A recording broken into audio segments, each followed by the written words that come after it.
त्रेता युग की बात है। सरयू नदी के किनारे कौशल नाम का एक प्रसिद्ध राज्य था, जहां अज के पुत्र राजा दशरथ राज करते थे। अयोध्या उस राज्य की राजधानी थी। यह नगरी 12 योजन लंबी और 3 योजन चौड़ी थी। नगर के चारों ओर ऊंची चौड़ी दीवारें थीं और उसके बाहर गहरी खाई। दीवार पर सैकड़ों शताग्नियां तोपें रखी थी।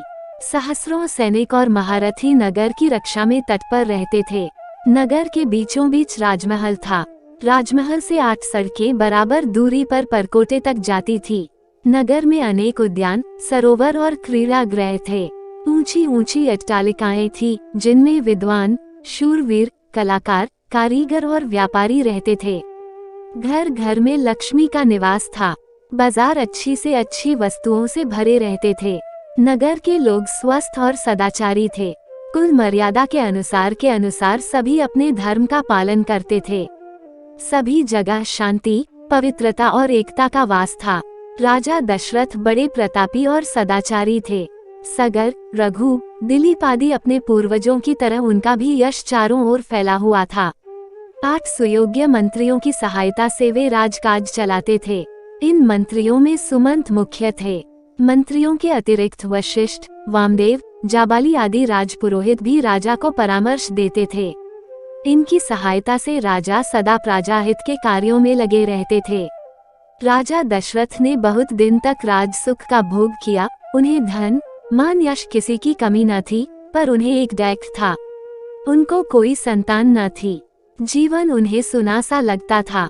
उनकी रानियां कौशल्या, सुमित्रा और कैकेयी भी इस कारण दुखी रहती थी। राजा ने इस विषय में अपने मंत्रियों और पुरोहित से बात की। सबकी सलाह से यह निश्चय हुआ कि पुत्रेष्टि यज्ञ किया जाए। सुमंत ने प्रस्ताव किया कि महान तपस्वी ऋष्यशृंग को यज्ञ का आचार्य बनाया जाए। ये राय सबको पसंद आई। यज्ञ की तैयारियां होने लगीं। राजा दशरथ स्वयं ऋष्यशृंग को बुलाने गए। सब राजाओं को निमंत्रण दिया गया। मिथिला के राजा भी यज्ञ में सम्मिलित होने के लिए आए। अनेक ऋषि मुनि भी आमंत्रित होकर आए। सरयू नदी के किनारे यज्ञशाला का निर्माण हुआ। ऋष्यशृंग ने शुभ मुहूर्त में यज्ञ प्रारंभ किया। यज्ञ का घोड़ा गया। 1 वर्ष बाद घोड़ा लौटकर आया, तब बड़ी रानी कौशल्या ने उसका तिलक किया। अब वेद मंत्रों की मंगल ध्वनि यज्ञशाला में गूंज उठी। अग्नि में आहुतियां पड़ने लगीं।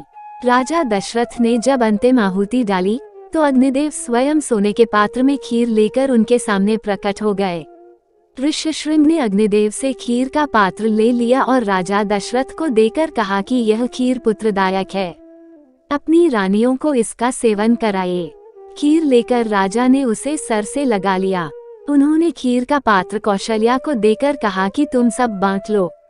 कौशल्या ने आधी खीर अपने लिए रख लिया, शेष सुमित्रा को दे दी। सुमित्रा ने उस आधे भाग का आधा अपने लिए रखकर शेष कैकेयी को दे दिया। कैकेयी ने उसमें से आधी खीर स्वयं ले ली और आधी सुमित्रा को ही लौटा दी।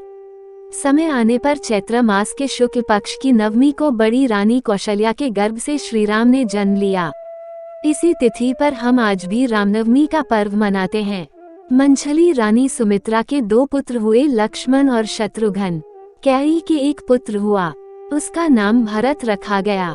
रखा ने बड़ी धूमधाम से पुत्रोत्सव मनाया। राजमहल में मंगलाचार होने लगे और स्त्रियां बधाइयां गाने लगीं। देवताओं ने फूलों की वर्षा की।